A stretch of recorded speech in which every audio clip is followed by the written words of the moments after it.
Hello and welcome. This is the Down to Astro podcast. I'm Chani Nicholas. I'm Thea Anderson. And I'm Eliza Robertson. We're recording this on August 5th, so we're recording it well in advance of a lot of the stuff we will be talking about. But on this podcast, we like to take a look back at the astrology that has just happened and talk about, parse out how we see it landing, how it landed, talk about like the moment, and then look forward a little bit.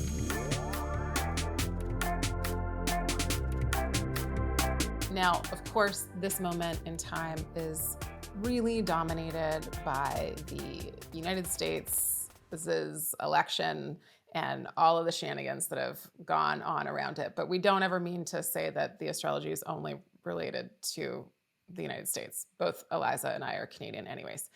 But it's definitely like, steals the thunder a lot, and it also sucks all the air out of the room a lot of the times, especially with specific people that have joined the mix lately. So here we are, and just want to say that the astrology that we just had and how it landed was so on the nose and so relatable, so related to the events that did happen here. And then we'll talk about how some of the things happened like across the world as well.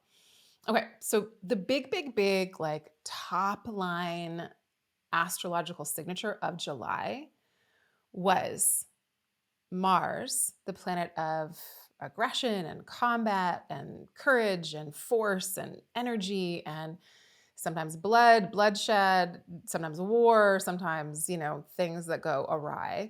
Mars and Uranus, the planet of upheaval and unexpected events occurring, making a conjunction. Now, they made a conjunction on July 15th, but we have to think of the time period that Mars is in Taurus, because it's the faster moving planet, moving through Taurus as like the entirety of that transit. Then it's like punctuated. Its signatures, its significations are like magnified around the time of the exact conjunction.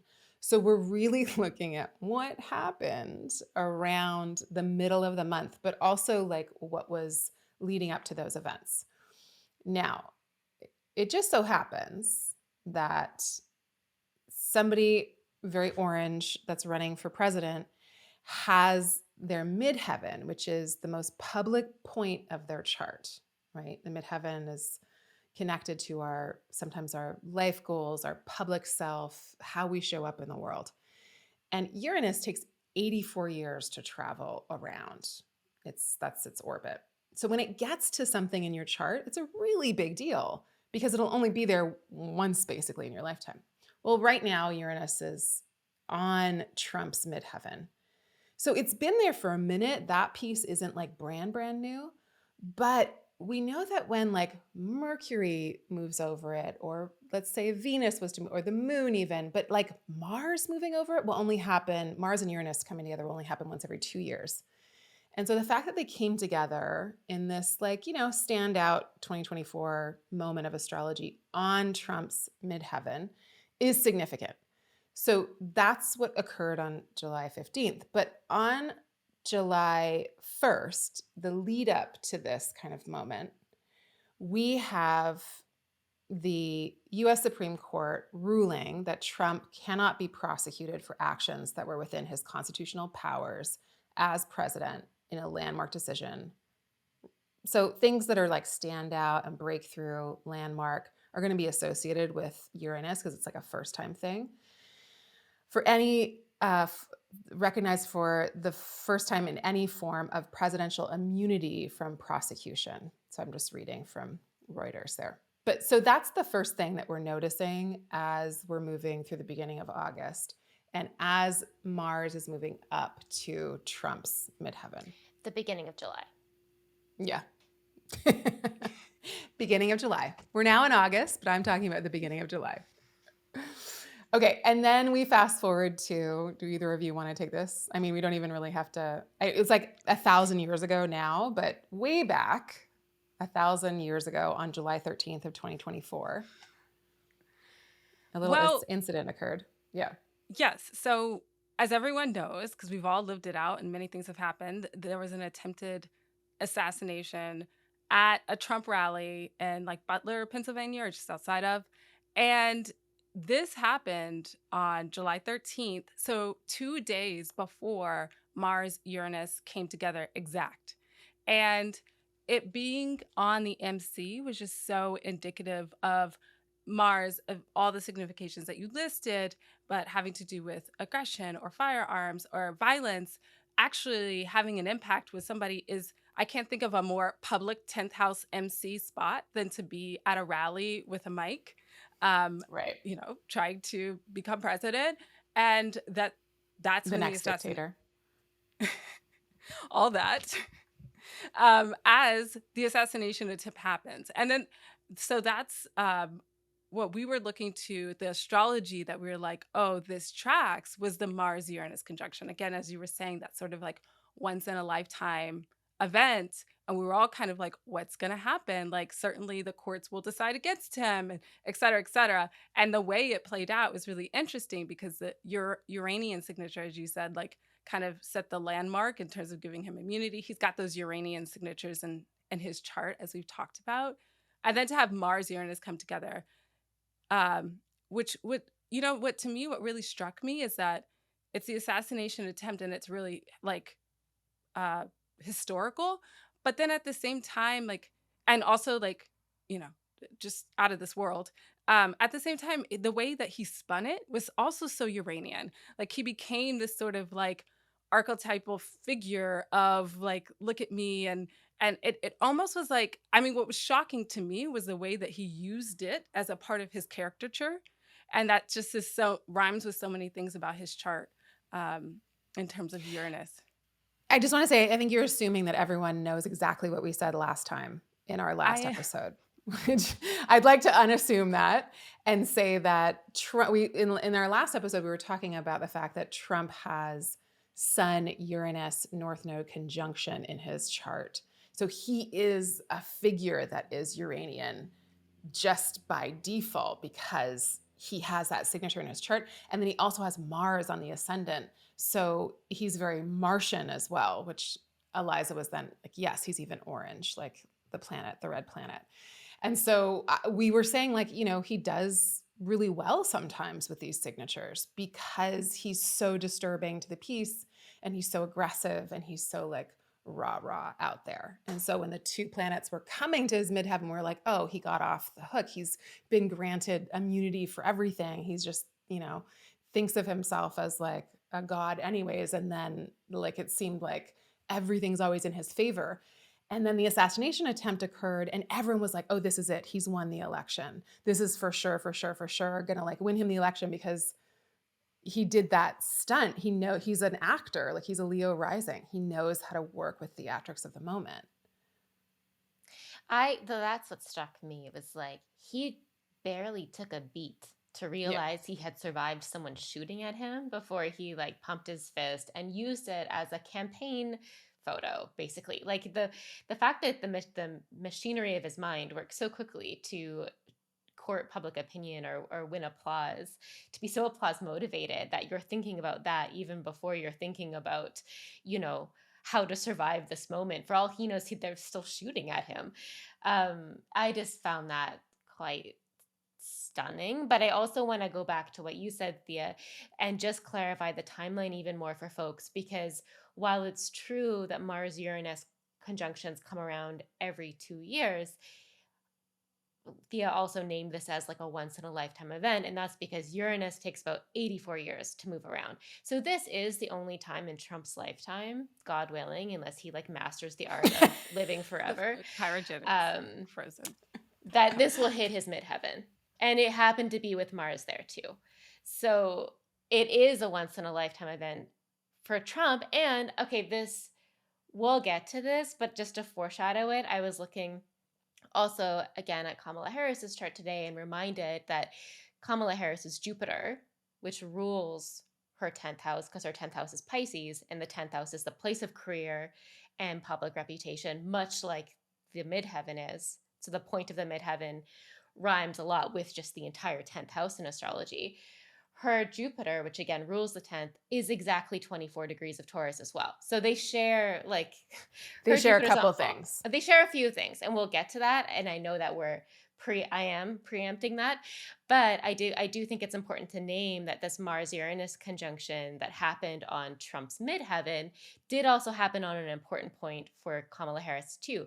And I do think this assassination attempt, because I don't know, somehow this is the way it works in America, where someone tries to kill you and you become like a god, a demigod, and beloved by all. What happens in a violent country?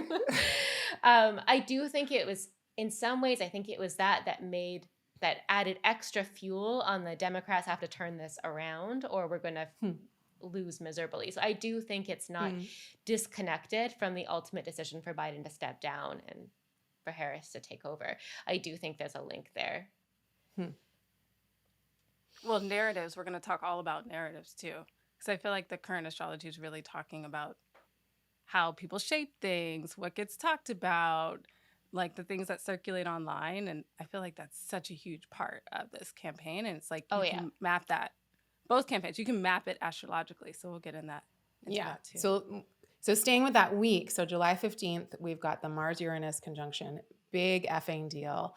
And then at the end of the week on July 19th, we have this really interesting full moon that happens that is at the very end of Capricorn, and it's conjunct Pluto in Aquarius. So where the place where Capricorn and Aquarius meet, which is like this, transitional zone when something happens at the very end of a sign. Thea was saying on our IG live that we did, it's like there's an exhaustion, there's like a depletion, there's like, oh my God, we're almost done this thing. And so I don't look at full moons as an ending, but I really was looking at this full moon as something coming to a close because it's happening at the last part of a sign. And it's also happening next to Pluto, which can have things to do with transformations or changes or endings. So this is the week. The standout week is that July 15th week. So we've got an assassination attempt. We've got July 19th. The International Court of Justice rules that Israel's continued presence in the occupied Palestinian territory is unlawful. Massive ruling. Again, a feeling of like, finally, this is something that is exhausting. This is something that should never have happened. And also, this is something that is a breakthrough, unfortunately, kind of ruling and the first of its kind. So then we've got that full moon again on that the 19th. 21st. Is that correct? Sorry. No, we got the full moon's on the 21st. But Thank CrowdStrike you. and the ICJ ruling was the 19th. The 19th. Okay. So the 21st gives us the full moon. All astrologers across the world are waiting with bated breath to see what's going to happen on this full moon, I think. On the coming one. Waiting. Sorry. On the coming one in August, right? No, on the July one. Okay. I was like a full moon like that after a Mars-Uranus conjunction that just happened to align with a assassination attempt. Like, what's going to happen now? And everyone started to talk as the full moon started to like grow right before it became full. Everyone was like, I think Biden's going to drop out. And there was newspaper articles. So hours after the full moon, Biden drops out. Shocking. And like, like he's a sitting president who has dropped out of the race. It is very rare that happens. And we are like, moments away from the election. So huge, big thing. Mars moves into Gemini. Big transit because of what Mars is going to do while it's in Gemini. And Kamala Harris is endorsed by Biden. This is exceptionally important because Kamala Harris has a Gemini rising. So Mars enters her first house. Mars is the planet of, again, heat, sometimes violence, sometimes aggression, sometimes all these things. But it's a planet of heat, and usually something is getting activated when it enters into the scene. Like it pokes at things. It starts things up. So Kamala Harris gets handed the endorsement. Mars moves into her first house. Jupiter's already there. Massive moment for all Gemini risings, but this is something that we're all watching on the world stage.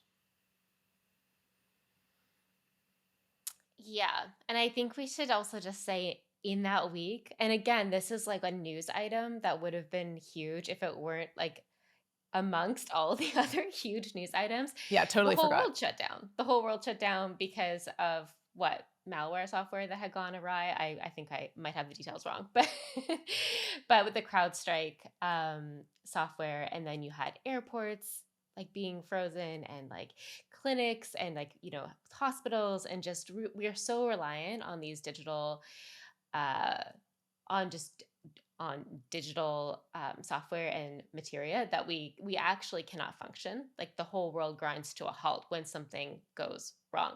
And this was so Mars was just on the eve of entering Gemini, which you were outlining, Chani, but then also Mercury was, I believe, approaching its square to Uranus too. Yes. So Mercury's Yeah. making that same like bumpy approach, turbulent approach to the planet of disruption. Mercury being the planet of communication, it's the messenger. It's the planet we often associate with internet and technology. So that's just one of the other like pieces of that week that was so standout, I would say. And to add to that, the software update was supposed to have just been like a routine, we're all good, day to day, like just a kind of routine systems update.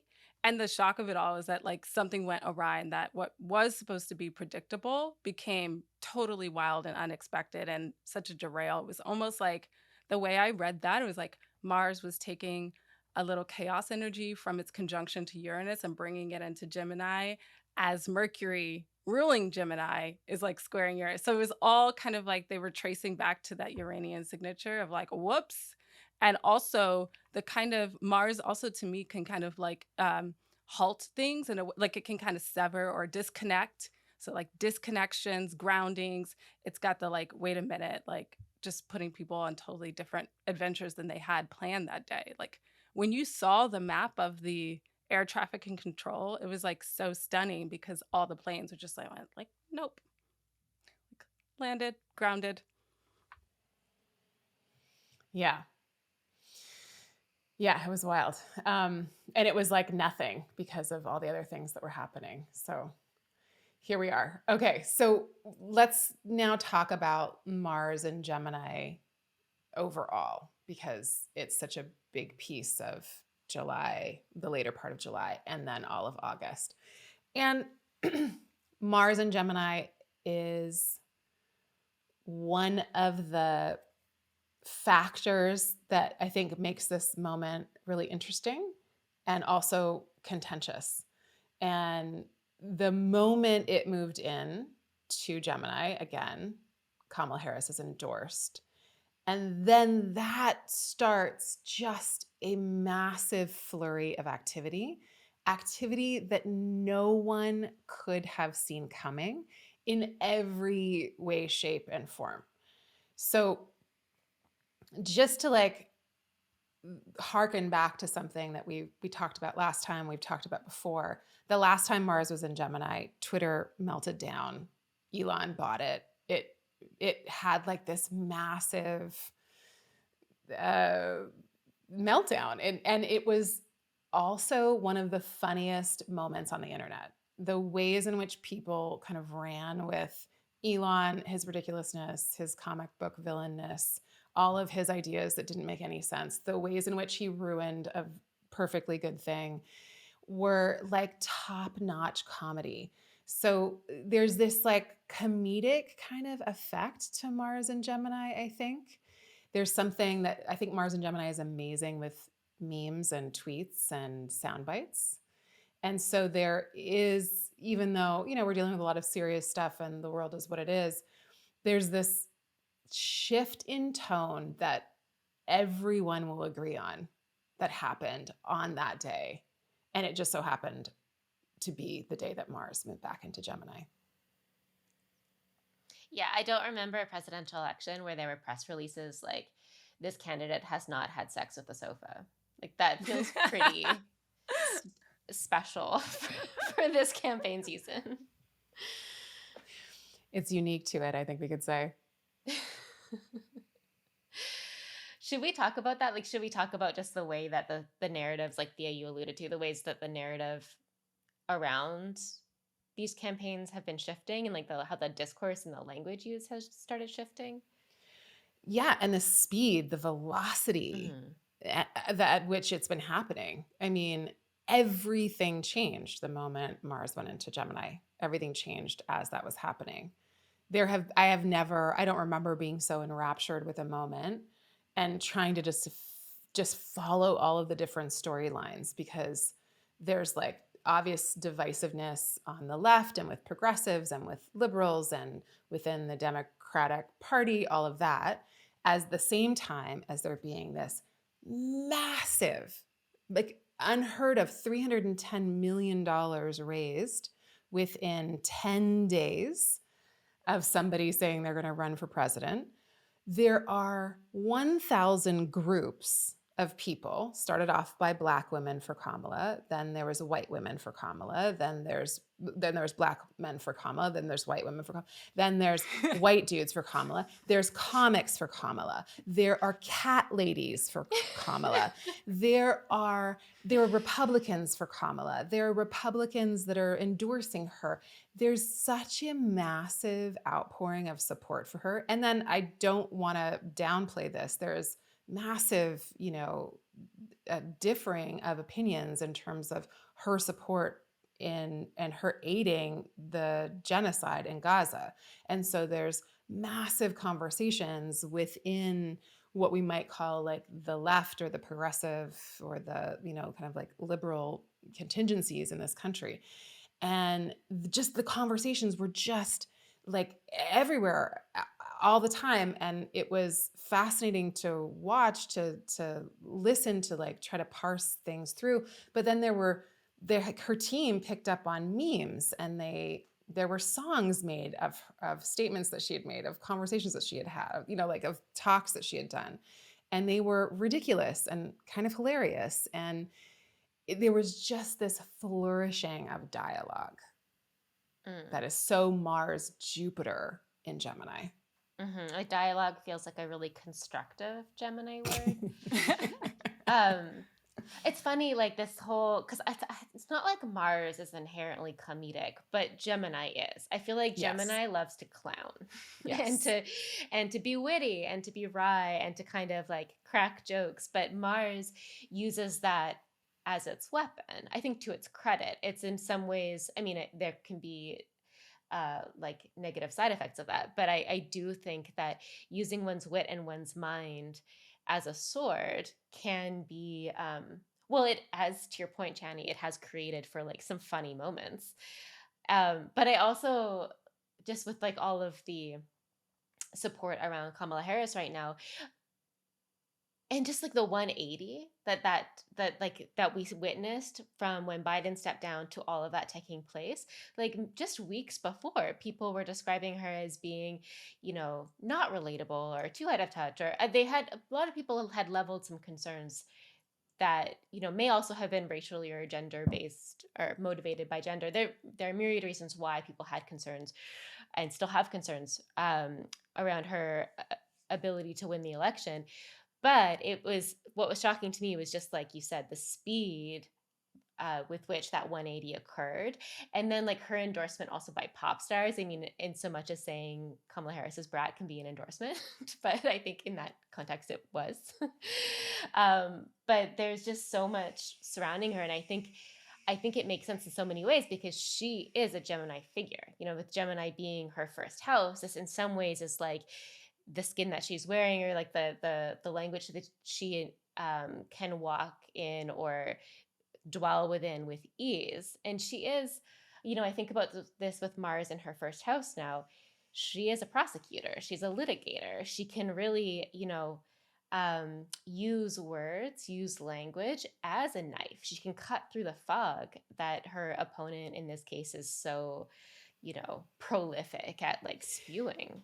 She has been able to. And I think the most fascinating thing to watch is that she's the first person in the arena with him that is absolutely unafraid of him and is able to have humor in the face of him, Whereas everybody else has been like overly sincere and like puritanical and like, this is a threat to democracy, which it absolutely is. And we can argue about whether the fact we live in a democracy or not later.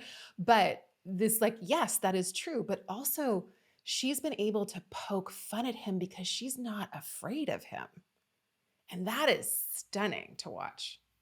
Yeah, that's everything. I mean, the gift of, I think, Gemini and mutable signs is that adaptability. And the interesting question of, okay, so now Kam- Kamala Harris and campaign able to capitalize on a moment and do a 180. The thing about the sort of Gemini, Mars, Jupiter, and Gemini signature um, feels almost like, well, it could flip again. Like it's not here to stay. It's a very like shifty. And then, so that's like one of the things that I'm sort of mapping while Mars Gemini, in addition to like being able to like mobilize people with memes, like move people to action with comedy, with clowning, with like being unserious but kind of serious at the same time, I think is also why I think we, if on the left, can't like bet on it to stay and be like, we built momentum. Okay, bye. Because it's like, I think Mars, Jupiter, Gemini is really highlighting the way that things can 180 from week to week. And Chani, when you open this conversation too about like all the different like things changing every day, I mean, I really feel for people in traditional media trying to write like any kind of materials for the interwebs and hoping that things don't change before they press publish. Like I feel like things are also so dynamic and changeable.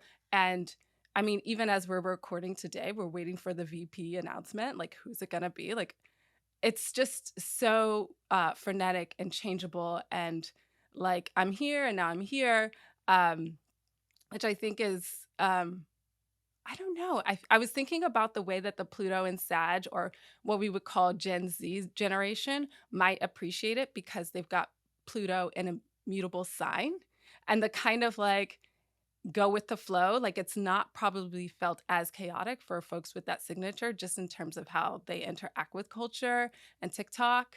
Um, but it's really interesting to see the way that uh, this has played out so far. And then, like, how is the campaign going to continue the momentum with all the astrology that we know is to come? Hmm. I don't know. It feels like there's not been momentum like this like since, I mean, everyone's like, not since Obama has there been this much buy-in. There are so many people that have registered to vote. There's so many people that have signed up to campaign. Like we're talking like thousands and thousands and thousands. I had all the statistics. I don't have them with me at this moment, but this is like it's so interesting. We'll see. It doesn't feel like it's something that's not sustainable. I don't know. It feels like way more targeted. I feel like people have been galvanized and in a way that we've just all felt so fucking depressed about what the options are. And I don't know. I feel like this moment, but you're right. Everything will change again multiple times. I agree with you Um, completely, by the way, on yeah, everything you said. Like the yeah, galvanizing moment, 100%. Like that kind of like, okay. And someone who can go head to toe in a war of words toe to toe. on Yeah, stage yeah. is But there. like Like, like I think we're excited about that. I mean, if there's one word that could capture Mars Jupiter, it is galvanizing. And I Yeah. think we're feeling that because right now we're in the build up to it. The exact date of Yeah. that conjunction is what, August 14th, 15th? It's in like 10 days ish from when we're recording this. But I do think, to your point, Thea, like it is going to come up against a brick wall. Like they both will square Saturn. And um, we'll talk about this more soon. But I do think that it's not like I am hesitant to call it a day and say, okay, that's that. Like we've won. Like I think that there will be a considerable obstacle or obstacles. I mean, so much has changed within a handful of weeks, and we still have a couple months before the election. So I'm not saying that the whole movement will do a 180 again, although I agree, Thea. I don't think Gemini is known for its constancy, but I do think there will be there will be obstacles. There will be like logs in the water that we kind of have to navigate around. Huge, yeah. And we actually, on our IG Live that we did after Biden dropped out, we talked about how challenging the week of August 19th actually is for Kamala Harris's specific chart. So there's definitely something that's happening. And also, I just want to like stay on track with this Mars moment for just a couple more seconds, because if Mars and Gemini likes a battle of words, then the fact that Tim Waltz came out, and again, this is very old news right now. By the time this comes out, it'll be done. And that's also like the pace of Gemini. It's just like everything's so like rapid and like here, there, everywhere. Okay, gone. Like it gets bored so easily. But the fact that Tim Waltz came out and was like, they're just weird, was such a blow to their ego in a way that was, again, like playful and downplayed the power of the fear that the GOP has been stoking for years and years and years. And finally, somebody just came out and said like, okay, yeah, but also like, this is odd behavior. And it like caught fire, and it like, of course, then the Dems like used it as their catchphrase for everything. And that's why it's now overdone. But just the fact of like one word, a word that's so common that like everybody knows, and that everybody as a kid was afraid to be called. And he was like literally calling out Trump for being a fucking child and a baby, and being like, oh, you're so afraid of not being the big dude. Like you're so afraid of everybody and everything that I'm actually going to call you on your bluff. You're such a bully. And that means that you're so excruciatingly insecure. And so he just like went right for it, and he targeted him in a way that made Trump go on a podcast of all things to say, I'm not weird. I didn't even know he replied on a podcast. That's hilarious. He went on a podcast and said, I'm not weird. Neither is Vance. We're the least weird people. It's like, okay, so yes, no, I'm not, but so are you. Yes, I am, but like it's like how childish could you actually be? But what I love about that word weird is like I can think of so many groups and subgroups who I actually don't even think are that alternative at this point, who would proudly use that word to describe themselves. Of course. But mainstream or at least, okay, MAGA Republicans are not those people. And Right. So it's like using this word that's actually probably, I mean, we use it in our push notifications talking about Uranus all the time. Like weirdness is something fun. It's to be celebrated. But for this kind of he-man culture that Trump is trying to perpetuate and trying to like rebrand the Republican Party to be like some, I don't know, like absolutely absurd frat club. It's like, it is the word that is specifically undercutting. Punctured. Yes, it exactly. Punctured. It popped his bubble. Exactly. And I do think like sent him spiraling like a balloon. As much as Trump Republicanism is a threat to democracy, using that language does still put him in the dynamic of being scary and therefore holding power and being big and strong, quote unquote. And I think that just not so much stoking that fear, which is absolutely legit, but it's suddenly not playing the game by Trump's rules and by Trump's storyline. It's like it's opting out of that, and it's just it's pulling the rug up from under his feet. It feels like people really want, like the thing about that critique or slogan or thing that caught wind of he's so weird, they're so weird, is like people don't want to be told how to think. People want to be able to say, like, read into a phrase and kind of get the inflection themselves. I feel like we're at that phase of when things are communicated, so that it's not like people understood that weird wasn't good. Like we understood that weird had like something that named what we've all been thinking for years. Like it's weird to want to control people's bodies. Like it's weird to want to, all do all these things that are on the platform for the Republican Party via Trump. And I think that like finally naming it and allowing people to get that inflection is also like, I feel like these concise phrases are also really going to be of the moment, like just really short sound bites that just capture everything without being too long, are probably also going to be like little uh really effective tools. Mm-hmm.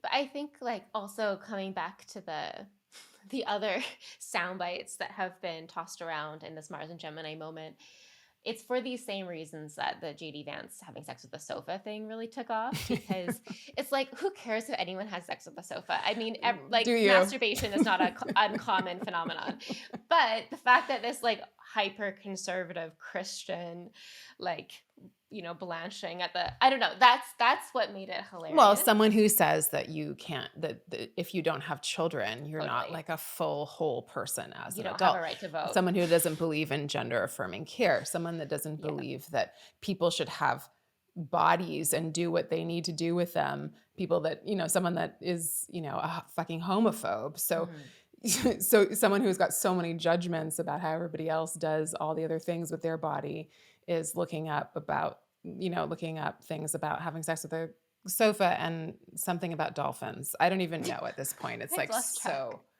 you know what I mean? And then he says, or this clip gets recirculated, I think, about cat ladies, or he says it for the first time. So we're in Leo season, which obviously cats, and then Venus is in Leo, so obviously cat ladies, and Venus is on its way to approach a square to Uranus. So already with the Venus in Leo, which is loud Venusian themes, so sex, pleasure, women, femmes, queer folks, all of it, beauty, music, all of that. That being in this like loud performative sign of Leo, we know that something will be, loud at that time. And then it's approaching a square to Uranus. And what we have as Venus is about to square Uranus is we have Kamala gets endorsed. Immediately her campaign goes to Brat green. Green is the color of Venus. And in Leo in a square to Uranus just felt very neon green to me, and also felt very like Brat, just the word in and of itself. So that also, and I feel like that times the Mars, Jupiter, and Gemini just like kind of coalesced in this moment. And so that's how it's working for her.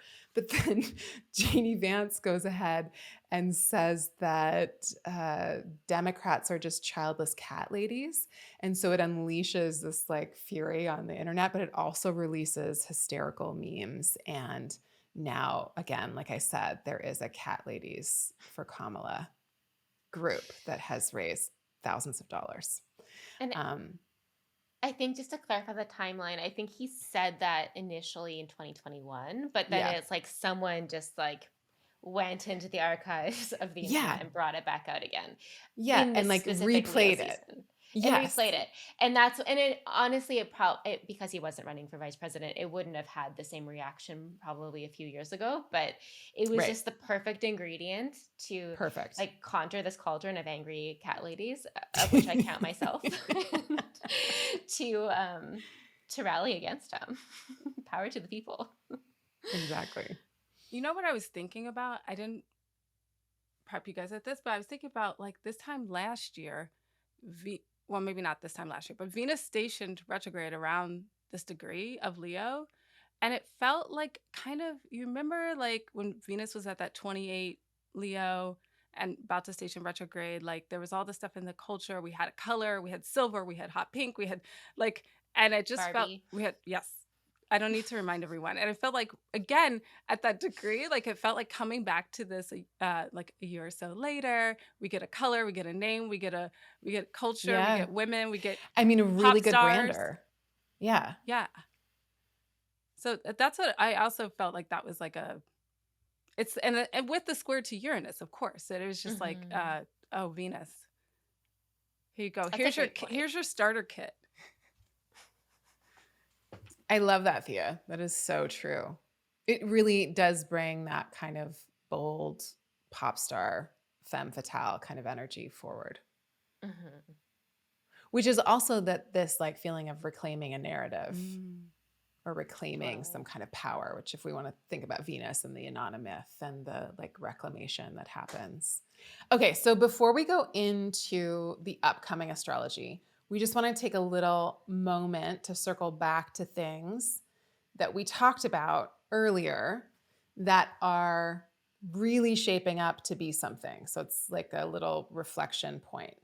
Now, months ago, I think back in February, we started talking about, I wrote a piece about it. We did a podcast about it, about how this moment rhymes with, looks like, is reflecting 1968. And Thea was the one who pointed out that the DNC was happening in Chicago then and happening in Chicago now. So Thea, do you want to like take us through some of how what we talked about has even more so become true over the course of the past couple of days?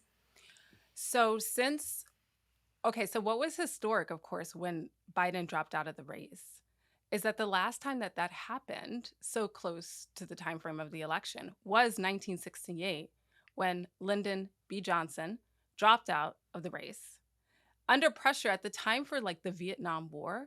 Now, 1968 had a lot of other planetary signatures, and as we know, like the moment, the culture, there's something about like a war where you're drafting your own citizens, children, basically, to go fight overseas for imperialistic reasons. Like people were just up in arms.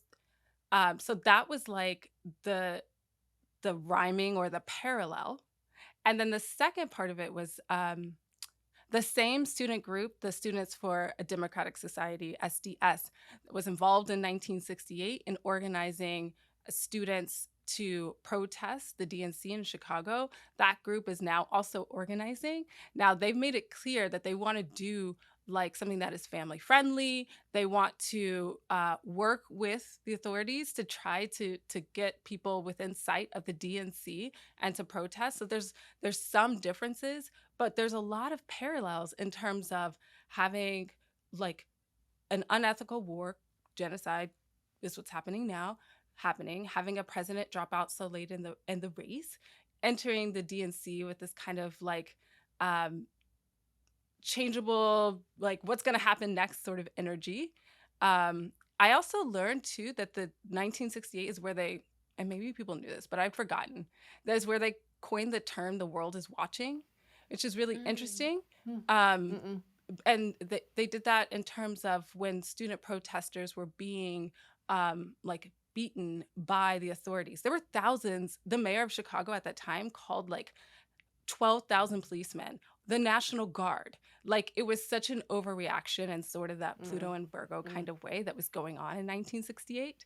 mm. But in terms of how it rhymes with now, I think that I was thinking about, oh, okay, we're kind of getting a similar signature of that 1968, the world is watching. And I feel like the way the world watches now, and a lot of news articles have been saying this, is that it'll probably, if anything does happen at a protest, we'll probably hear about it on social, on TikTok. It'll go viral before news outlets even have a chance to put Mhm. it in traditional media and frame it because Mhm. it moves so much slower by necessity. Um, Mhm. so that was like another similarity to that era. Um, the assassination is what I went to say earlier. Like Uh-huh. in Uh-huh. Uh-huh. Uh-huh. 1968, Martin Luther King Jr. Yeah. was assassinated. And April 4th, 1968, June 5th, we had the Kennedy assassination, Robert Kennedy. So yes, Right. that was also happening. Right. And we just had an assassination attempt. So it's like very Right. striking. But when you research this on the news, they're like, definitely mainstream media is like, we're not the same as 1968. History does not repeat itself. They're really trying to be like, this is not going to happen again. What happened before? Right. Right. Right. Right. Right. And so, yeah, but to have an assassination attempt and then to have a sitting president drop out within like basically the same time frame as 68, while there's been massive student protests like there was in 68, while we're in this gruesome war like they were in 68, while there's this major like we're not sending our children necessarily to Gaza, but we're sending our money, like So that's been the like our our resources are against our will to perpetuate this horrific war, genocide. And so those things are so connected. And like we've said before, the North Node was in Aries now, and it was then. The South Node was in Libra now. It is, or South Node is in Libra now. It was then. And then what were the other connections that you found to this moment? So the DNC was happening in Chicago then. It's happening now. There will be protests at the DNC. We don't know obviously what kind or how big or what they'll be like, but depending on who Harris picks as her running mate as well, I assume that there will be, a different reactions, but definitely the pressure on her to say and do something about a ceasefire will be heard. To add to that, your Venus is in Virgo. Did you say that in one of your lists? No. So Venus will be Venus in Virgo was in Virgo again. then. Very closely. But the really interesting thing too to me is that Uranus is like an exact trine with where it was in 1968. So I thought that was interesting. Oh, It yeah. was at 27 Virgo, and it's now at like 27 going to 28 Taurus. Yeah.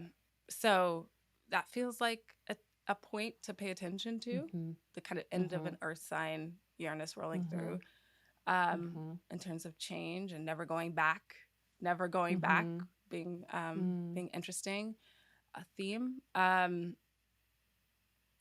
Yeah, and you said the nodes as well. So that was, the nodes are very close to where they were in DNC. I think they were like at 10 Aries and Libra, and now they're going to be at 7, if I have that right and not reversed. But within a couple degrees as well. We talked about this in the IG Live, but just again to tease this out, where the nodes travel, that's where the eclipses fall for that year for the most part. The eclipses always fall within about 15 degrees of the lunar node or the south node. So when you have a new moon or a full moon that's that close to one of the lunar nodes, you get an eclipse, which does mean that sometimes we will have eclipses like this year that's actually in the sign beside it because the node's at the end of that sign. So in September, we'll have an eclipse in Pisces for the first time in a hot second, like in 9 years. Even though the lunar nodes are still in Aries and Libra.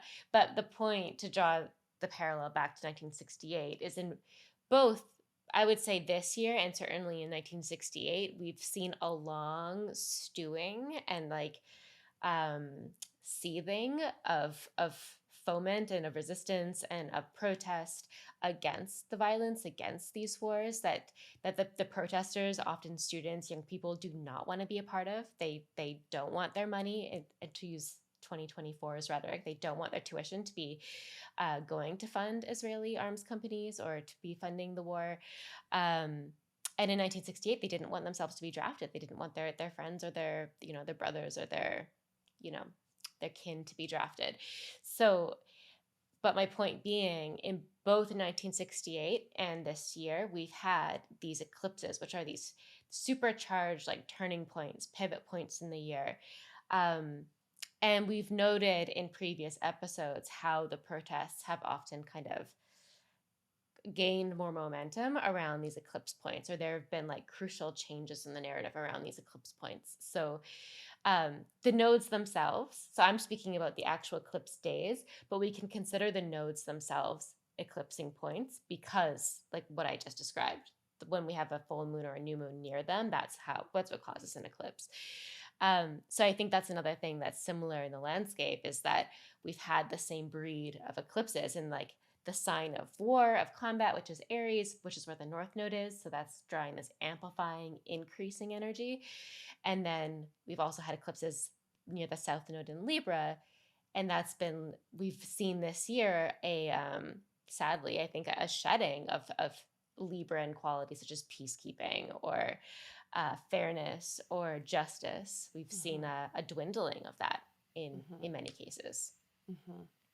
And Thea, you talked about this a lot when we were having the Aries eclipse on April 8th.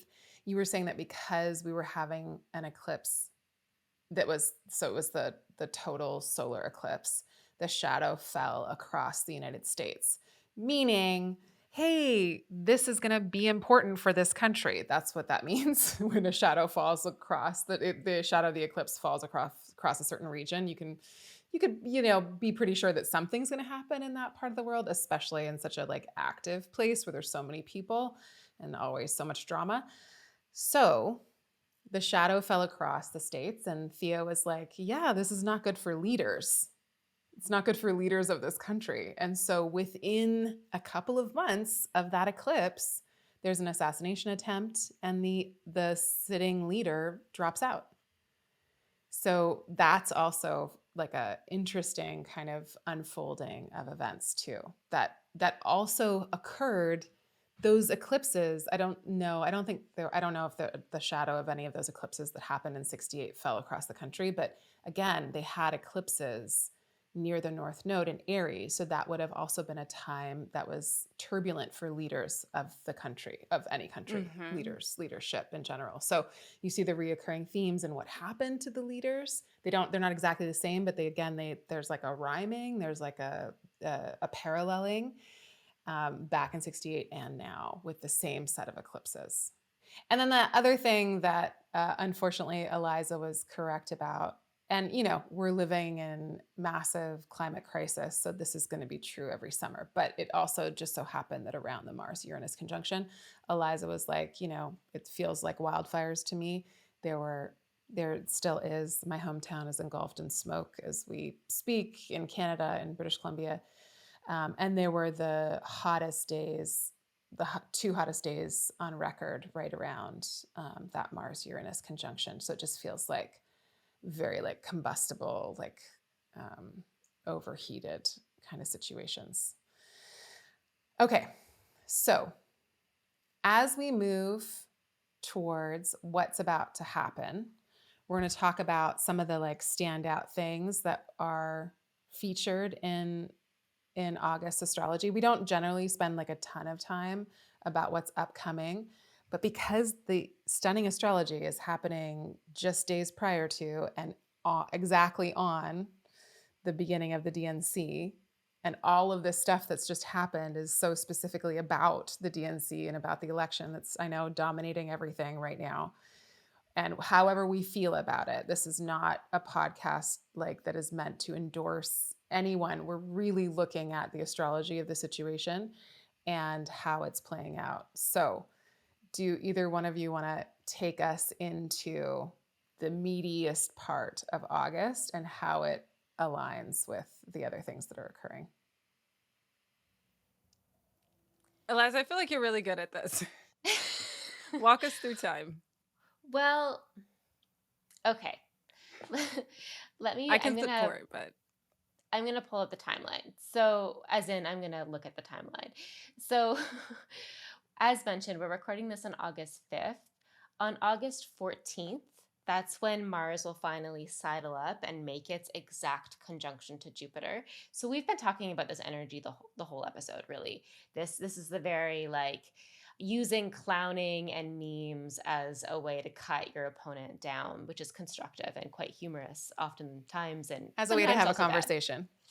What did you say? As a way to have a conversation. As a way to have a conversation. Yes. So that's August 14th. Mars makes its exact conjunction to Jupiter. And then on August 15th, Mars, which is again the planet of combat, it's very inflamed, it's very hot-headed, it can be impulsive, that Mars makes its exact square to Saturn, which Saturn is also a malefic planet like Mars. So Saturn and Mars are known as the two malefics. Mars is known traditionally as the lesser malefic, and Saturn is known as the greater malefic.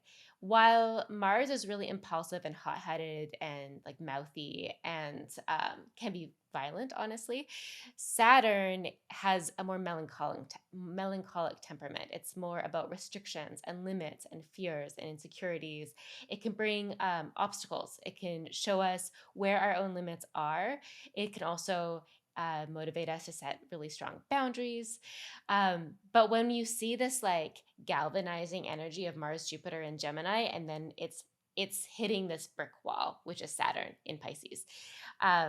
So that square between Mars and Jupiter in Gemini and, specifically Mars at this point in Gemini and Saturn in Pisces happens on August 15th.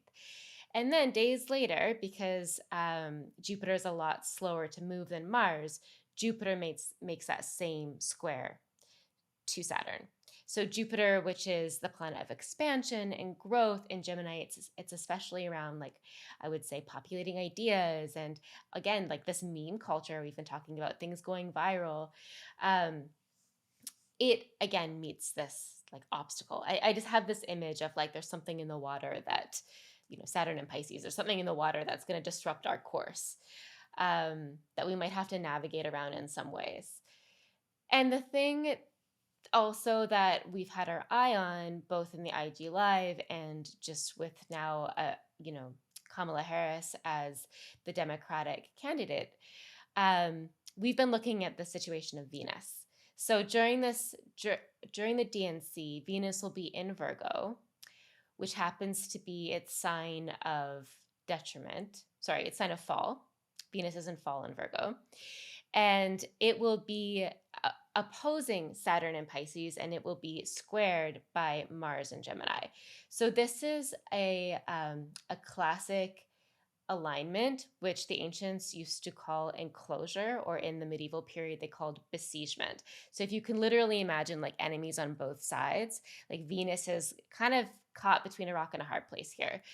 And with Kamala Harris as the only woman candidate, and Venus, who represents women and femme figures in general, even without the astrology of Kamala Harris's chart, which we'll also get into, Kamala Harris would very much be representing Venus in this moment. But we also started to notice really, honestly, eerie parallels between Kamala Harris's chart and how she is specifically implicated, I would say, in some of the transits that are occurring around the DNC. So, Thea, do you want to say anything about Mars conjunct Jupiter on the 14th? I think it's that culmination point of the sort of all the things that happened on July 21st, 22nd.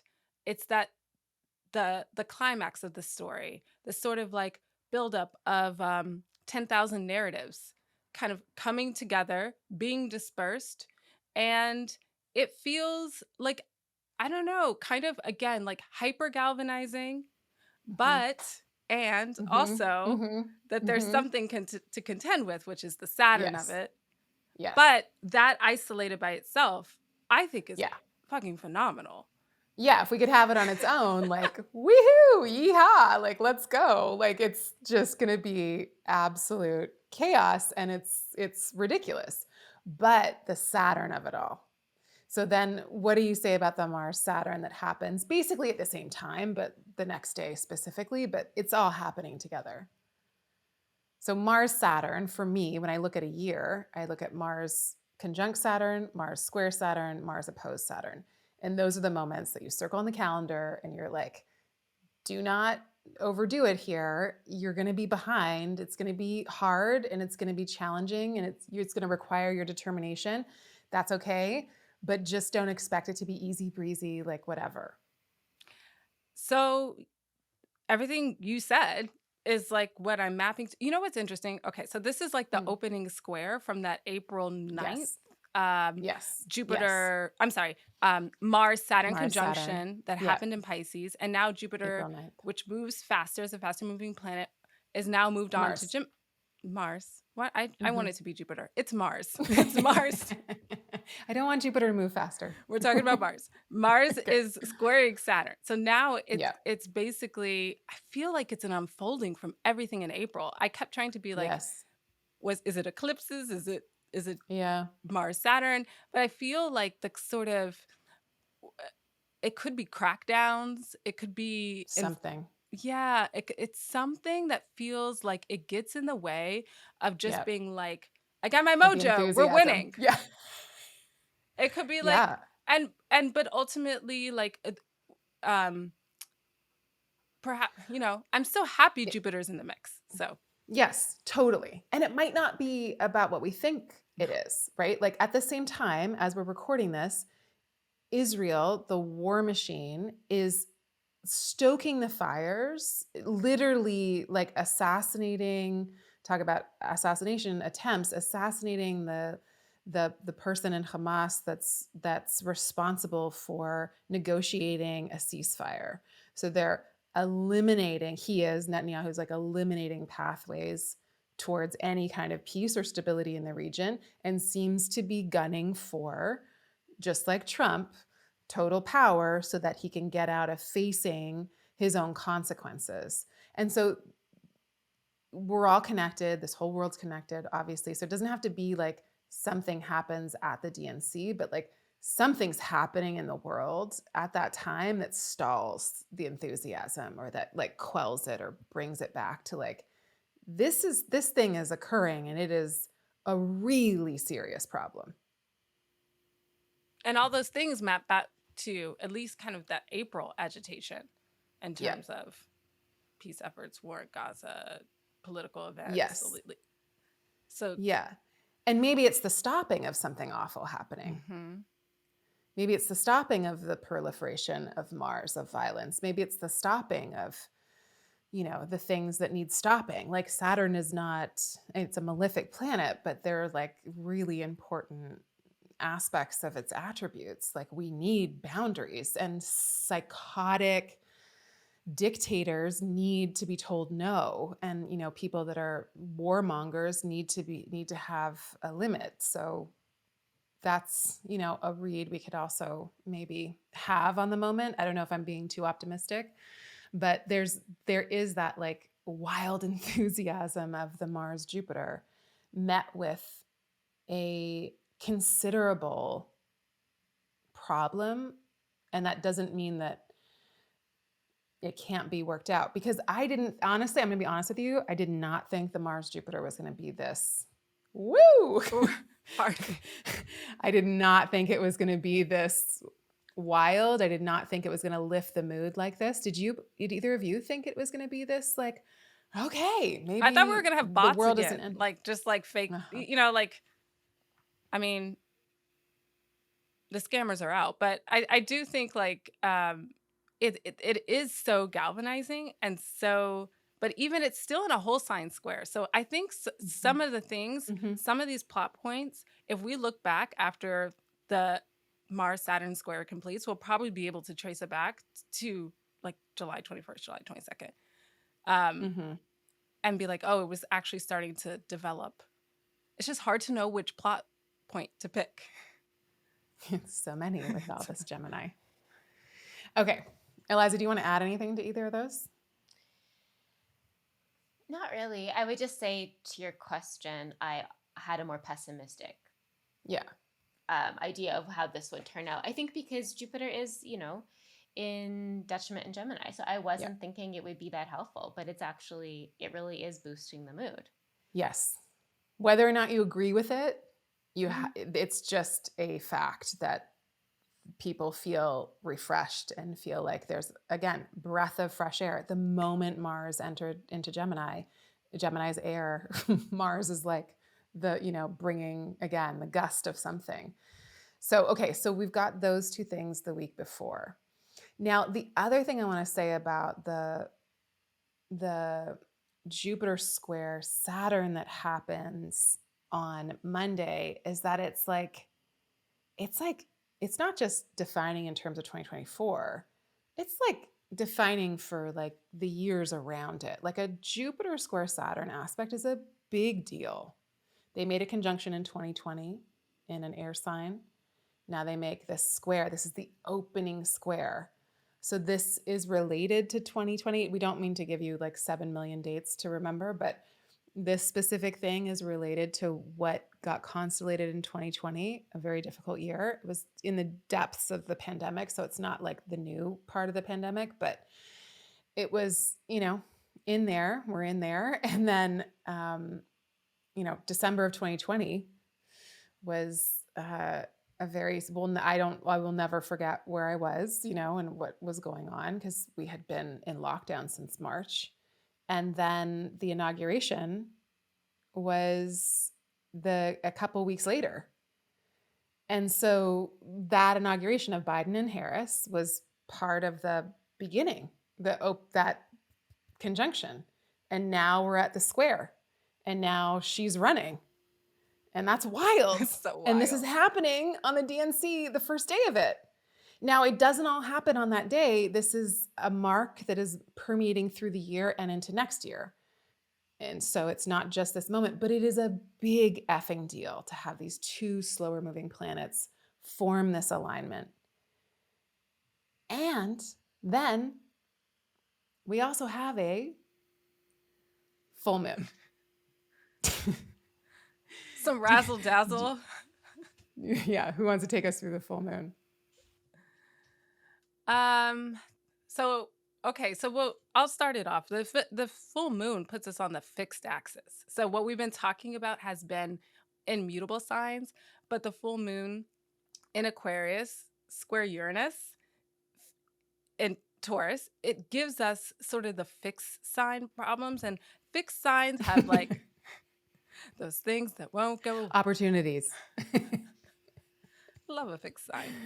I feel like, what is this? This is so interesting. Like it's layered, right? What is frenetic and all over the place and 1,000 narratives, and then what is like the thing that we're kind of just like, if we could just course correct, and kind of illuminating all of the Mercury. Like I think Mercury's also gonna be, because Mercury's retrograde, so it'll be squaring Uranus too during the full moon. Yes. So right before, we go on the Sunday, we have a Mercury Cazimi in Leo. It's retrograded back into Leo.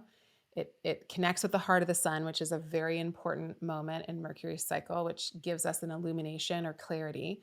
But it's in an exact square to Uranus. And then a couple hours within a day later, the full moon is on the other end and does that again, square to Uranus. So it just feels like news that comes through on Sunday/Monday that's like, wait, what? No one saw that coming. And or maybe we saw it coming, but like it's here, it's been announced.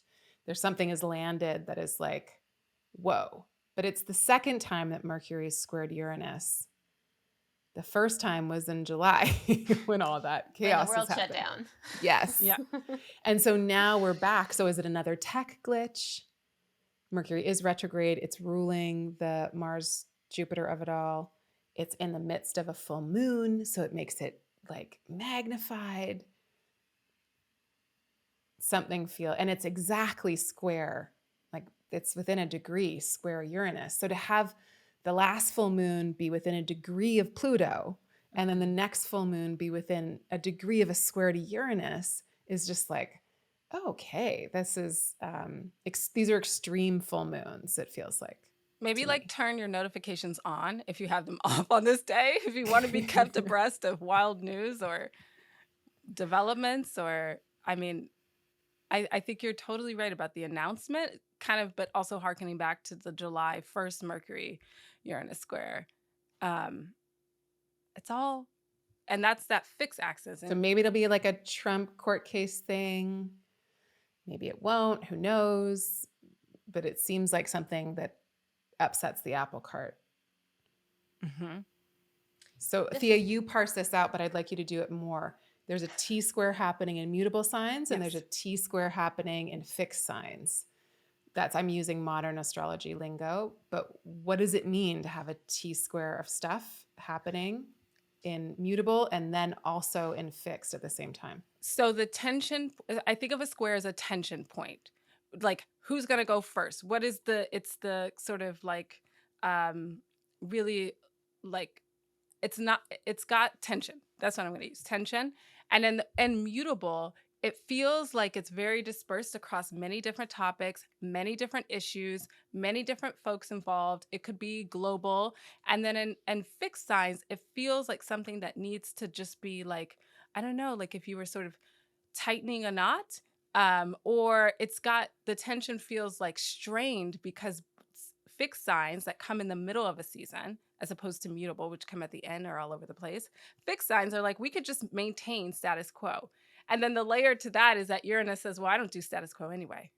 So you wrote down a really great descriptor of like earthquaking. And I feel like that's got the earthquaking theme on it as well, like the sort of like tectonic shifts that are happening Mm. amidst a lot of chaotic changes and activities and go, don't go kind of energy. Right, because like there's a tautness between the planets that are making an opposition, and then there's this like friction point with the planets that's making a square to those planets in the opposition, which gives us like the shape of a T. Yes. Eliza, how would you describe those two T squares happening at the same time? Well, I just think the quality of them is different because a Mhm. mutable T square by nature has more give to it because Mhm. they are when planets are in mutable signs, they don't mind adapting to new circumstances. Mm. They're a little more nimble. Mm. They're a little less consistent Mhm. and can change course more comfortably.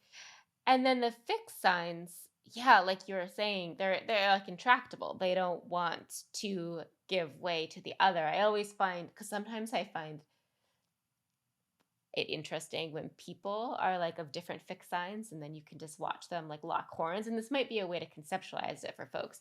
If you imagine, like, Mm. let's gather an Aquarius, a Leo, and a Taurus in a room and like get them to debate a And a topic. Scorpio. A Scorpio too, but that's not in this Okay. astrology that we're talking Okay. about. Yeah. Get them to debate a topic, you'll probably find they dig their heels in. And so that energy for the fixed square, which is the full moon, so the sun in Leo opposite the moon in Aquarius squared by Uranus in Taurus, that has this intractable, like, I don't want to give energy. Whereas the mutable T square between Venus, Saturn, and Jupiter / Mars, Nice. it's a little more amorphous. It's a Mhm. little more willing to yield. But I Mhm. would also say, like, full moons happen fast because the moon Mhm. moves 13 degrees in a day. Mhm. So like August 19th, really, it just feels like all of the searchlights and all of the spotlights are like pointed on this day. And who knows what's going to happen? I mean, we're Yeah. really like making it big, and it might end up being not big at all. Yeah. It Right. just Like nothing happens. nothing. That would be it. That itself would be Fine. That would be interesting. fine. That would be fine by us. That actually great. It's just the astrology is pointing all these neon signs around this day, but then it's over. Like then over. the things move on. So we'll see. Yeah. The full moons are always like bam. Mhm. But that the last full moon happened on a week with Mars Uranus conjunction, which was so standout, and this one happens on a week with Mars Jupiter, Mars Saturn, Jupiter Saturn, full moon. It's just like it's yeah. It's like, where do you it look? What do you pay compiles. attention to? Yeah, and it just so happens that the DNC is beginning with a really wild kind of situation. Somebody stepped down and there's a woman on the ticket. And, maybe it's just describing her. Like, there's never been a Black woman. There's never been a South Asian woman. There's never been, someone of her identity, someone like her that has been in this position. So maybe that's the Uranian signature of like, okay, this is new. And I do want to say, like, they stormed the Capitol on the 6th, but on the actual inauguration, the date of the inauguration, there was like really big Uranian signature. There was like something was happening on that date that had like a big Uranus signature, and nothing went down. There was some fireworks, and it's like, and everyone was like, "Ooh, what's going to happen during the actual inauguration?" And nothing did. It had already happened. It already happened a little earlier. And then, by the time we got to the actual inauguration, it was chill. But the thing that was so like different or out of the norm was that Biden, again, you can agree, disagree, whatever, but the people he chose were very diverse in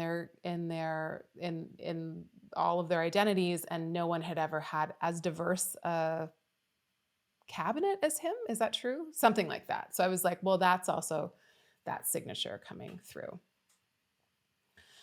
Okay, so we're deep into this episode. It's very long. Thank you for staying with I'm us sorry, or I'm listening sweating. to it. Yeah, I'm sweating too. It's like, I don't know, have air conditioning I on. know. I'm like, oof. It's been 6 hours since we started this. Okay, but Eliza alluded to the absolutely wild connection between Kamala Harris's chart and the moment that the DNC begins, because her Venus is at the exact same degree as Venus will be in the sky when it starts. Should we pull it up? Yes, we should pull it up. Let's pull up the chart, which means she's having a Venus return. Okay, so here's Kamala's chart. And if you notice, her Venus is in Virgo. Hers is the inner wheel. And if you notice, the Venus in the sky is in the outer wheel, and they're at the exact same degree. This means she's having her Venus return. Okay, great, fine. That happens every like 18 months or so. Not a giant deal.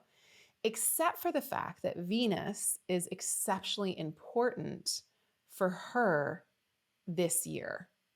During this year of her life until October 20th, until she has a birthday, Venus is what we call her time lord. Because, Eliza, do you want to take it away? Yeah, so what we're talking about now is a timing technique called annual profections, not annual perfections, which most people will confuse those two words once they start learning this technique, but profections, P-R-O. And the way it works is that every year on your birthday, you enter a new perfection year, and it means a new house of your birth chart is illuminated. So the themes of that house will come to the fore, and the planet that rules that house becomes something like your planetary avatar or like steers person, especially underlined for that year. That's the Lord of the Year that Chani alluded to. So this year that started on October 20th, 2023, when Kamala Harris turned 59, is Harris's 12th house perfection year. That means the themes of the 12th house, which we can talk about, will become extra highlighted, and it also spotlights Venus as the ruler of Kamala Harris's 12th house, which is Taurus. So Venus rules Taurus. Taurus is Kamala Harris's 12th house. Venus becomes like the avatar for Kamala Harris this year. And so then we want to look at like, where is Venus in Kamala Harris's chart? And lo and behold, Kamala Harris's Venus is at 17 degrees of Virgo. And for folks watching the video online, you can see that this is the exact same to the degree Venus placement as the first day of the Democratic Convention, which is also with Venus at 17 Virgo. Another way to word this is that Kamala Harris will be having her exact Venus return. So it's when the natal planet, keeps spinning around the sun all the time, forever. But then when it returns to its natal place, we call that a return. So people have probably heard of Saturn returns. Solar returns your birthday. A Venus return happens every year too. So the first day of the DNC is Kamala Harris's Venus return. And we already know that Venus is the Lord of the Year this year. So it's already important.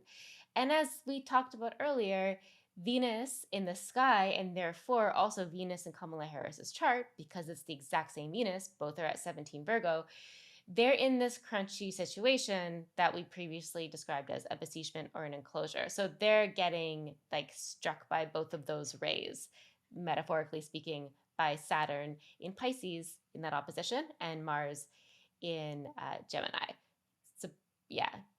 Do you all want to break that down more? I feel like that was a very technical overview, but I want to let you chime in. Well, I want to know how you're reading it, like in terms of the being in a tough spot, like as if besiegement is that and her Lord of the Year, and like Venus is her little avatar. It's like, so to be enclosed by the two planets that tend to be more challenging, it just doesn't give you a lot of wiggle room, and I think it can be itself quite stressful. The other way to look at it is just like Kamala Harris is surrounded by dudes. It is like she is kind of like a meatball sandwich with Saturn and Pisces and Mars and Gemini and everyone else on the ticket. I mean, these could be J.D. Vance and Trump. These could be also potentially her running mate. Who knows? But even though, like we talked about how Saturn is not good or bad, we need limits, we need boundaries, we need stops. Traditionally, Saturn has been described as the source of all retentive power. That's like, constraining things. We do need that energy. But often, the reason why it's called a malefic, often we experience that energy when we're being limited, when we're being blocked. We experience that as challenging. It's subjectively challenging. Ditto for Mars. Like Mars is a little sharper than Saturn, but when we experience a square from Mars, we might be experiencing some anger or maybe some pushback in some way. Especially Mars and Gemini, it could be very verbal. It just makes me think that this day could be stressful for Kamala Harris. It doesn't necessarily mean it's going to be bad. I mean, honestly, to be running for president, like that must be a freaking stressful situation anyway. So almost nothing could happen, and this could still be personally a very stressful day for Kamala Harris because it's so high stakes. But that's, yeah. Does that answer your question, Thea? Yeah, it does. I like knowing how you saw that play out or could potentially play out. I also want to say it's only for like 12 hours that this condition is happening on the August 19th, because then Jupiter will intercept, and Jupiter is a helpful planet, so it'll start to offer some cushion, and it'll interrupt the square I think it'll interrupt the opposition from Saturn, because it'll start like wedging its way in.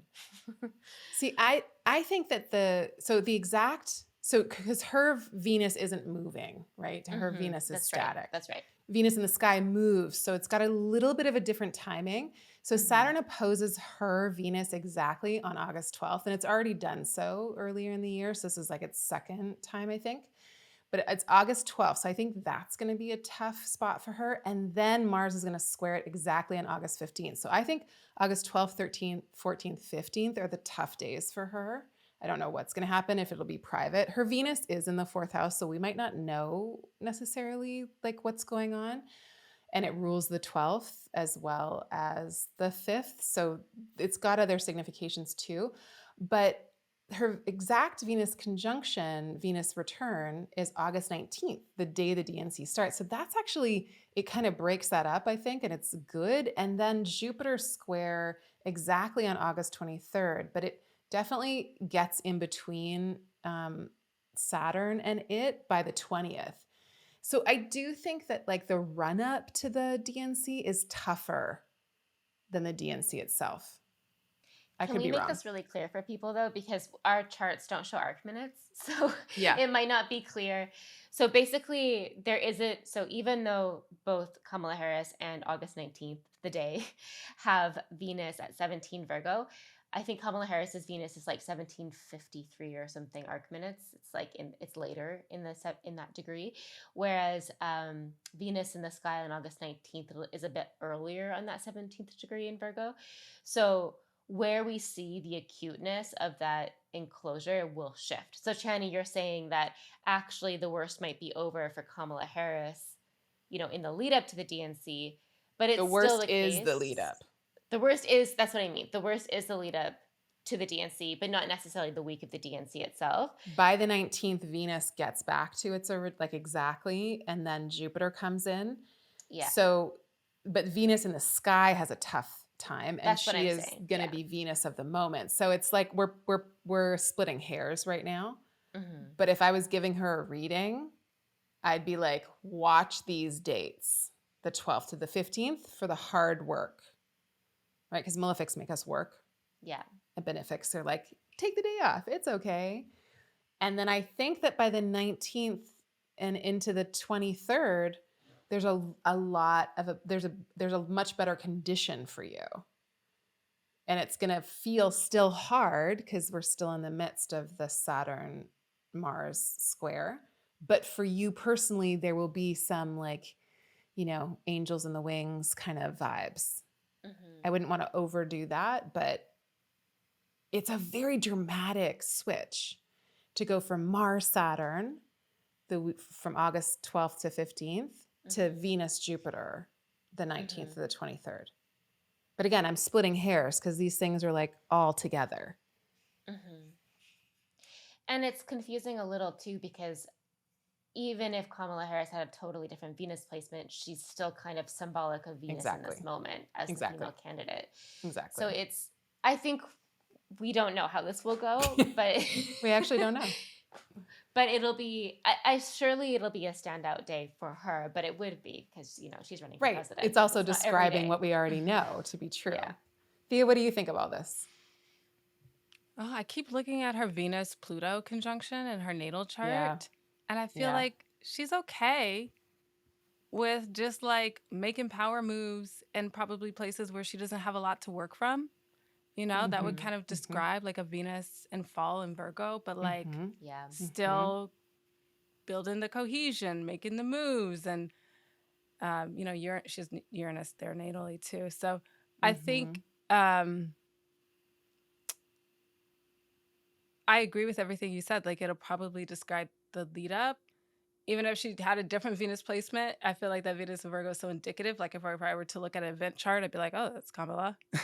Like that's a little avatar for Kamala. And I think what the perfections that you read, that you interpreted, Eliza, like really like give us that like other point of testimony to the fact that is what she's going to be dealing with in a tough spot. But like then by the time Jupiter comes as a buffer, it's like square, then you're doing Venus Jupiter things, and Jupiter's like, okay, like here's like, if it's not like as you said, Chani, an angel on the wings, it's here's a save, here's a relief, here's something. Here's some air. We haven't talked about really the 12th house yet. So that's the other piece of these perfections, is Kamala Harris is in a 12th house year. The 12th house is arguably, at least traditionally, one of the most challenging houses. It's the place traditionally of self-undoing. It's the place, so this, you can see right now both the 12th house and the first house lit up. We'll get to the first house in a second, but the 12th is that first one where you see Taurus. It's written Taurus there. So the place of self-undoing, it could be the place of hidden enemies. It's the place of behind the scenes activity. When I went through my 12th house year, what I noticed, this was last year, so it's in recent memory, just my anxiety was like through the roof. So I could almost see that for Kamala Harris too. We may not even be knowing what's happening, but like her internal landscape could be very like challenging to live with during this period, potentially. Yeah. She seems like cool as a cucumber, but my 12th house year was hell. I know so many people, I've read, a lot of charts over the years, and 12th house years a lot of times are like, it's where your hidden enemies live. Yeah. So this year is a year of dealing with like people you didn't know even were there, or even where you're like, we're going to be against you in some way. So when I saw that, I was like, oh my God, it's wild that she would be running during a 12th house year, but Jupiter's there. So it's not enough to like change everything natally. Jupiter lives in her 12th house. It's not enough to change everything. And I would never, bank everything on that. But watching how it's unfolded, I'm like, okay, like, I don't know. We don't know what's going on behind the scenes. We don't know what's going to happen. But Jupiter is there. So maybe there's some kind of protection, or there's some kind of goodwill, or there's something that's buffering. But I think when we move through her birthday on August 20th, she moves into a first house year, and she has the North Node on her ascendant, and Jupiter is going to be there. It is such a great setup. Like, honestly, if I saw that in my chart, I'd be like, hey. As I'm running for president. I would not be mad about it. October 20th. I think you said August 20th. But did October. I? Okay. October 20th is her birthday. Yeah. October 20th is her birthday. So I think that things get better after her birthday for her. Thea, what say you? Oh, yeah. Well, I mean, at least it's a benefic ruled 12th house. And then that benefic is placed conjunct Pluto. So I'd be like, trust your gut. Good point. Like, if you feel something's sus, name it. Like, it's probably, they're earth sides. You could probably like point to it. And then, yes, the oh my gosh, I just love like the energy of moving from a 12th house to a first house year. It's almost like you put like money in the bank to be able to spend it in a first house year. So, Yeah, it unleashes her ambition. I mhm. mean, North Node on the ascendant, exactly on the ascendant, is like She's hungry. hungry. Yeah. It is like, I'm gonna get there. Watch Mhm. me. It is definitely ambitious. So I don't even, yeah, I don't know. I don't know what she was doing 12 years ago, the last time she had a first house year, but if this is what she does in her 12th house No kidding. year by Yeah. perfection, like what happens in the first house year? And listen, Trump's sun in Gemini, they share the same Gemini point. They share his midheaven is and her Jupiter are very close, and her ascendant and her north node and his sun, north node, Uranus are all very close. So this Jupiter transit and this Mars transit that she's going through, he's going through too. So it should be like good and mixed for both of them because they're also being squared by Saturn and Mars is also there. So it's work, but it's a test. But she's going to ace the test and he's failing the test right now Yeah. because he didn't study anything. He didn't do any of the work. And she's only worked her whole life. Yeah. Any other hot takes on this? Not on this, but I'm ready to set up ZR whenever you want me to. Yeah, let's do it. Okay. So ZR, or Zodiacal releasing, is a Time Lord technique that's really old, developed by Vedas Valence. Always got to credit him because he asked for it. It really shows like when things pop off in your career, and it's based on the relationship with a lot of fortune and a lot of spirit. And so what's really helpful to know is that you go kind of off the birth chart for a little bit and you start thinking about these like planetary periods. And so an astrologer, like, we're all kind of like using these techniques. Astrologers who use this technique is Lisa Scheim, and she called it like in 2018 that in 2020, Kamala Harris would have like a really significant period of time in December of 2020 where she became like more eminent, more known. Her career was in the spotlight. And so that's what this technique shows. So the first thing on July 21st, when I heard that she'd become the new nominee, is I looked at her ZR and I was like, oh my gosh, she's what we call peaking on all levels. So there are four. You don't even need to just, translate that. yeah, that just It's works. popping That up. works. So Peaking on all levels. firing Everyone's on. going to be like, can Thea tell me when I'm peaking on all levels? Oh gosh. What have I done? So, and also what's really significant is that the current L1, or the largest like period chunk of time, is Jupiter ruled. So it's a Pisces peak period. And then all of her peak periods are mutable signs, which contains the planet that we just spent like 20 minutes talking about, her Venus, which is her benefic of sect. It's wants to do good things. It wants to give her all the goodies. It's so it lights that up. And so what's really significant is that now she's peaking on all levels as of August 4th, as of yesterday. And we know in the next couple days that she's going to announce the VP candidate, her running mate. And then again, I looked on August 19th, and I tell y'all, it does not always line up like this, but her on August 19th, her she peaks again on all four levels. Wow. Yes, as the DNC starts, as all this Yeah. flurry of activity, as all of the astrology that we've just named comes online. So that's really stunning as like another point of verification of how she steps into the spotlight. Yeah. It's not necessarily like we said, all good. I think it's mixed bag energy, but Yeah. it's really I don't know. I was quite stunned. I like fell It's over. stunning. Yeah. Yeah. So the ZR says good, August 19th. The transits say dicey, August 19th. And then her profection, her transits to her Time Lord say hard the week before, a little better that week of the DNC. And again, maybe we're wrong about everything. Who knows?